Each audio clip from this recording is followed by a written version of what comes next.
தனது தோழிகளுடன் ஊட்டிக்கு சுற்றுலா சென்றார்.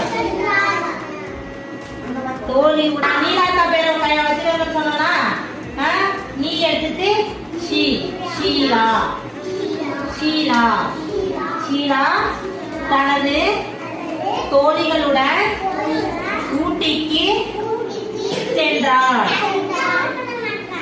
எதுல சென்றாங்க? பஸ்ஸில் தோழிகள் யாவரும் சந்தோஷமாக பேசி சிரித்துக் கொண்டு சென்றார்கள். போனார்கள் ரெண்டுமே போனார்கள் சொல்லலாம், சென்றார்கள் சொல்லலாம். ஓகேயா? அவர்கள் ஆசிரியரையும்